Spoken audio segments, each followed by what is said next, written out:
Welcome to the Literally First Class podcast, where I will teach you how to overcome anxiety and achieve somatic success. I'm your host, Keri Ford. I'm a somatic success and holistic life coach here to bring humor, insight, and wisdom to the modern day woman that wants to feel alive in her daily life. You ready? Come on, I saved you a seat in first class.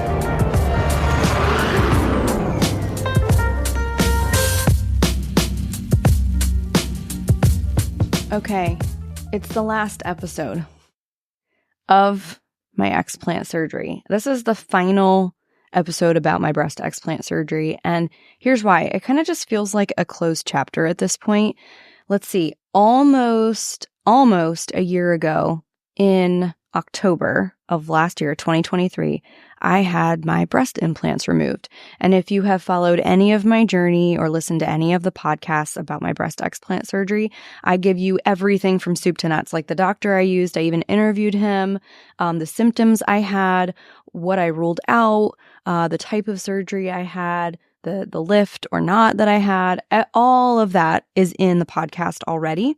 So go back if you haven't listened to any of those episodes, and you can totally binge listen. They're all labeled as explant surgery in the episodes. But this is going to be the final breast explant update and episode. At this point, I've lost track of how many people have downloaded the free explant guide that I created last year, but it's in the hundreds, you guys. Like, hundreds of women have downloaded this guide. It's not on my website. If you want it, you can go to the show notes. We'll put the link there. It's also on my Instagram. I just have left it up on my link in bio. It has nothing to do really with anything that I do in the world except for the somatic part, where I provide a healing journey and a healing ceremony to release energetically and emotionally the breast implants and everything that has come with that, the identity, the woman that you were that chose to put them in your body, but not from a shame place, from the place of wanting to maybe better herself or to adhere to certain beauty standards. Listen, it is biologically wired for us to want to be desired, attractive, and up for selection. That is just, it's biologically wired, okay? So I've learned that through my whole unbecoming. And, I sit here in the seat of recording my podcast today, and I filmed like this mini makeup tutorial while I was talking to my audience on Instagram this morning.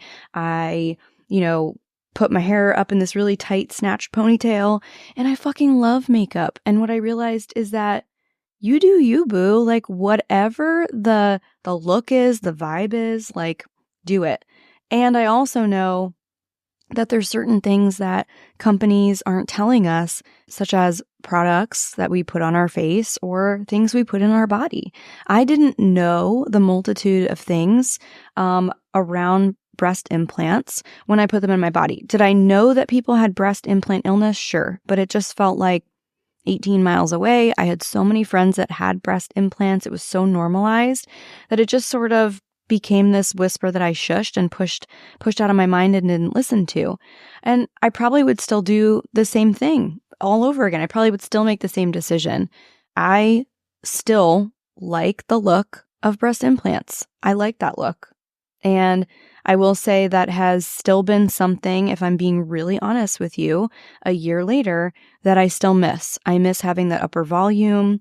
Do I think I'm beautiful? Yes. Do I think I need them? No. But I felt sexy with them, and I do miss that upper volume. And I think a lot of it has to do with also what we grow up looking at and what the beauty standard is, which has evolved, as you know, throughout decades, and what we interpret as attractive and therefore makes us desirable and valuable as a woman.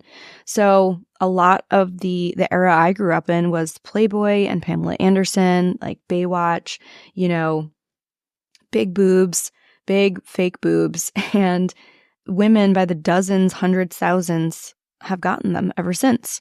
Now, if you talk to the generation that's up and coming, a lot of the women that are 20 years younger than me, I think a lot of them don't really want implants. I don't have a daughter that age yet, but what I have heard from friends that have daughters that age is they're like, oh, I don't want big boobs. Like, I love that I have this kind of androgynous vibe, right? This like model-esque, and I use that in quotes, like flat chest, or I can wear like low V cut stuff. I can be athletic, and like, no way do I want big boobs.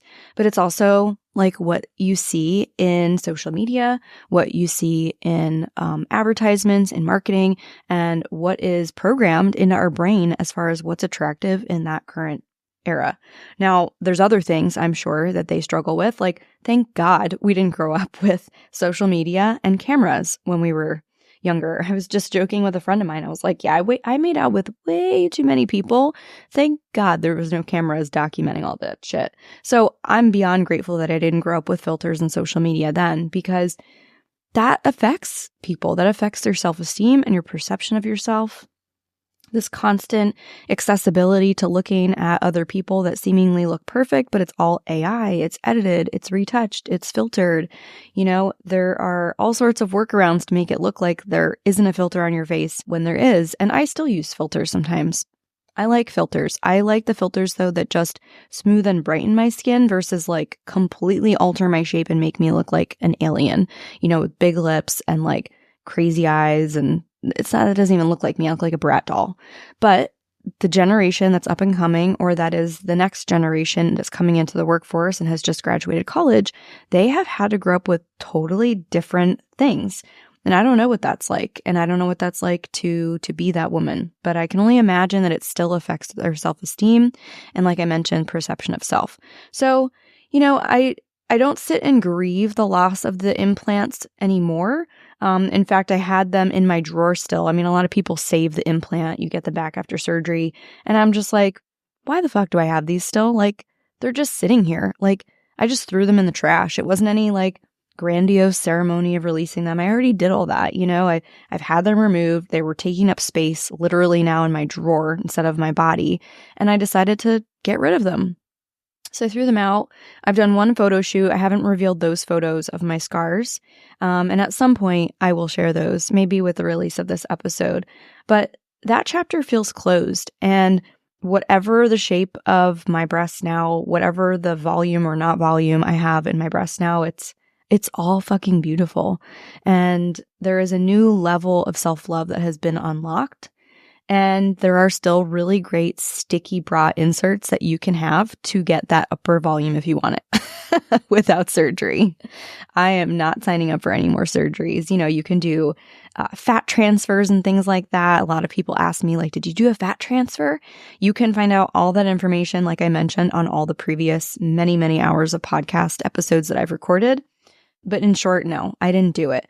Partly because when you're already getting the implants out, it's a trauma to the body. And so the likelihood of the fat that's being transferred to stay healthy and to stay alive in your breast tissue after the fact, it's lower. So in other words, you could transfer a bunch of fat, but maybe only 30% of it stays because you're healing so much. So a lot of women, they suggest, my doctor included, they suggest that you wait a year between surgeries if you do want to do that. But like, I don't want another surgery. It's just another opportunity to be botched. It's another scar. It's another expense. It's another emotional thing. And like this constant need to like nip and tuck and zhuzh and fix and, you know, obsess over looking perfect. It's just not for me, and I'm opting out of that. This message sponsored by Po Hung Yu. Have you ever thought about microdosing before? Maybe you've even seen documentaries like Fantastic Fungi or How to Change Your Mind on Netflix. By the way, I have a funny story about the Fantastic Fungi, but you're going to have to ask me offline. Or maybe you've heard about the extensive research happening in the best universities and the evidence showing how mushrooms are game-changing for those with anxiety, depression, ADHD, and even PTSD. So many female leaders and moms have jumped on the microdosing bandwagon to help them better manage modern-day stress. I want to introduce you to our new brand partner, Po Hung Yu. She's a self-mastery mentor, microdosing guide, and a former acupuncturist. And as a successful woman like me, like you, imagine a life where your brain and your nervous system can just relax. That's exactly what happens when you microdose and you're guided by an experienced facilitator. So you can actually be present and enjoy your life minus the anxiety, overwhelm, and stress. The best part is you don't feel high, there's no psychedelic effect, and no one will know. You can still work, be with your kids, drive, exercise, and live your normal day-to-day life. But you'll still receive all of the amazing benefits of mushrooms, like increasing neuroplasticity, flow, creativity, focus, and even your connection and intimacy with your loved ones. Not only will you receive a 15-minute consult where Po will tell you exactly how this process works so you can decide if it's a fit for you, but you'll also get a bonus of $500 off and a complimentary root cause assessment call worth over $800 when you decide to work with Po. Click the link below in the show notes to get started today. So, I have chosen to move forward with more holistic practices. It doesn't mean I don't still get Botox or fillers, and you can think what you want to about me with that, but I also do gua sha, and I also do natural oils, and I look at the ingredients on my stuff. So is it contradictory? Yeah, a bit. And it is what it is. Like, I've kind of chalked it up to like, there are certain poisons that I'll pick, and that's on me, right? I'm very aware of what I'm doing. And I've spaced it out. So like, for example, I used to get Botox every 3 months, like religiously. I haven't gotten it in over a year and a half now. So just very sparingly. I have a lot of other tips and tricks. I mean, I sit here with this high ponytail, and you can get that snatched look on your face by just how you pull your hair back, like where you pull it, how tight it is. And so you can get that snatched look without surgery, without injectables, and you'll save a lot more money too. So the amount of money that we spend on this stuff is like astronomical. I think 1 year alone, I spent about $12,000 in beauty regimens. That's insane. That was a few years ago, and I won't go back to that, but that was a lot. And I can't remember if that included extensions too, like hair extensions, which I still love and are fun, and I don't have them, and I haven't had them in a few years. But I mean, again, it's all fucking spiritual. You get to do you, whatever that looks and feels like. I would not advise getting breast implant surgery, but everybody's on their own path, and I have to trust that that's theirs to learn, their path to learn. Maybe they'll never have complications. Maybe they'll feel fine. Maybe it will be great for them. I know, though, that as time has gone on, all the friends that I grew up with collectively, we all went on to have kids. Then we all went on to have the mommy makeover. Then we all went on to have the implants. And now we're all moving on, now that the implants are 10, 15, 20 years old, and getting them removed. I have a lot of friends that are like, damn, I need to either get these replaced or get them out. And after seeing your journey and listening to it, I have been having all these symptoms. I have been getting random headaches. I have been exhausted.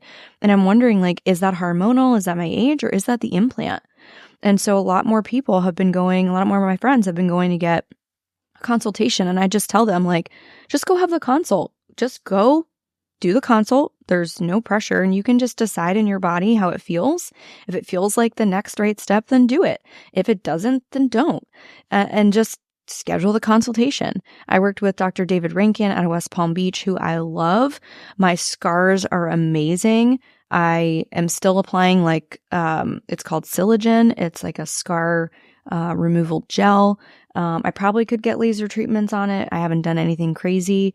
I kind of like the scars because it reminds me of the ways in which I have put myself back together and the life experiences and the milestones and markers, literally like the physical markers of my growth, of who I be, of how I have evolved. And it's less about being perfect and more about honoring the wisdom and growth that I've collected over the years. And it's like my C-section scar. I feel kind of emotional thinking about it, which you can barely see, but that represents my daughter and her birth. And these scars are a powerful reminder that I am beautiful no matter what, and so are you. So this feels like that final chapter, the end of the Explant era. And I haven't given an update in a while simply because there wasn't much to say. I feel healed. I feel whole. and I feel healthy.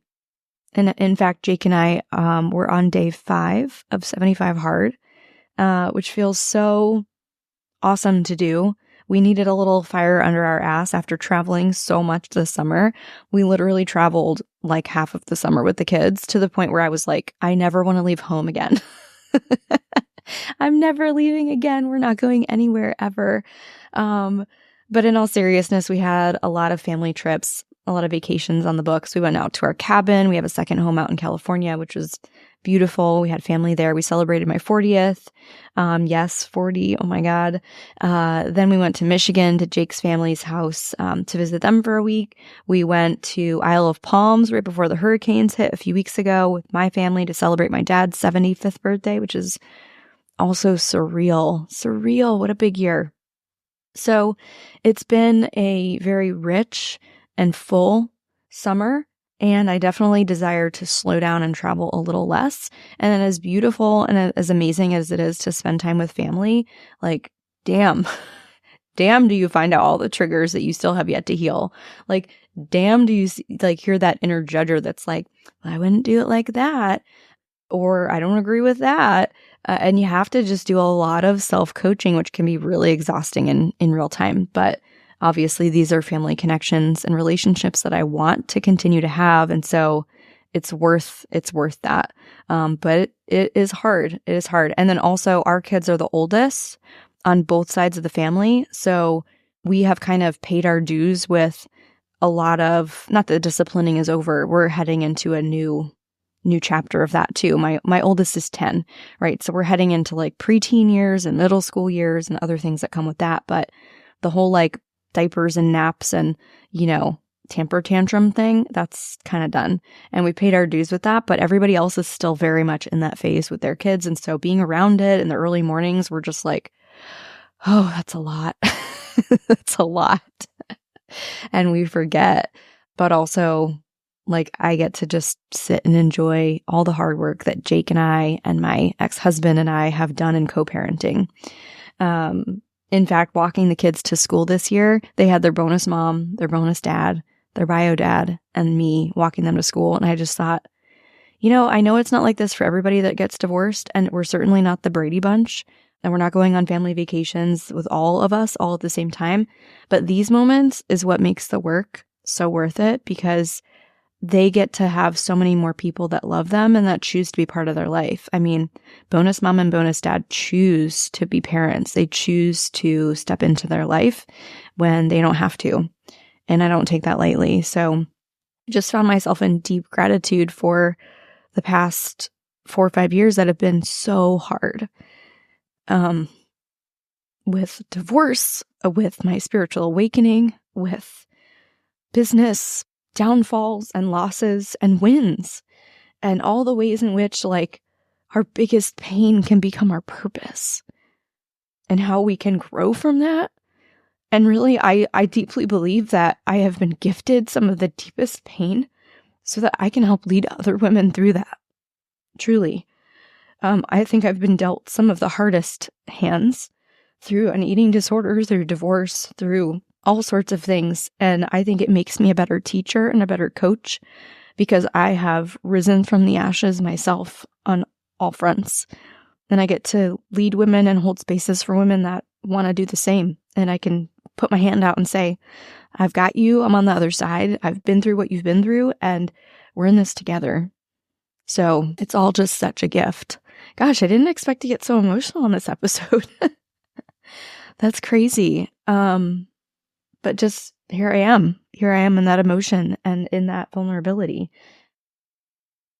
I feel really grateful for the lessons, and I feel really excited for what's yet to come. There's so much goodness and so much I have to be grateful for right now. And as I say that, bringing it back to 75 Hard that Jake and I are doing together, it's been hard in some ways, 2 workouts a day. It's like, gosh, is that going to bring up all the eating disorder and fitness competition stuff again?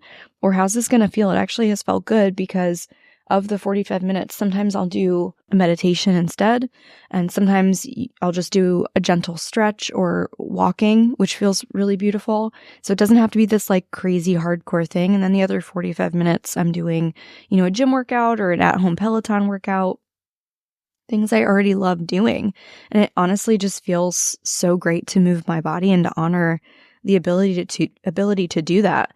As you know, I've worked with Cenogenics over the last several months, and that came to an end a couple months ago. And we had the summer, and as I mentioned, like being around family can be quite stressful. And I fell out of that regimen, and it showed in my blood work. And it's crazy because we think we're going to be eternally young, and that we can continue to eat whatever we want. And I say that with kind of the caveat and like the asterisk that I still deeply believe in intuitively eating and following that. But we have to look at what we're eating as well, because a lot of what we're eating is chemicals and food coloring and not even real food, to be honest with you. So the self-loving thing for me, I have found on the other side of that is like intuitively eating, but also like eating high vibrational foods. So anyway, I don't even remember where I was going with that. But the whole point being like deep gratitude that I get to do this, and that the little choices that I make now show up in deep ways, now because I'm older. And like what you think is a small choice of either moving in one direction or another, the whole ripple effect shows up. And I won't be eternally young. I didn't think that some of the stress that I was experiencing with family was going to show up on my blood work, but here we are. And my cholesterol went up a little bit, which, we have heart disease in our family and some other things. So it's just like, whoa, I feel like too young to consider a statin, but that's interesting. And I can also reverse that if I dial it in. So I found out about that lab work after we started 75 Hard. We're doing the paleo diet, which I have felt in the past very energetic doing.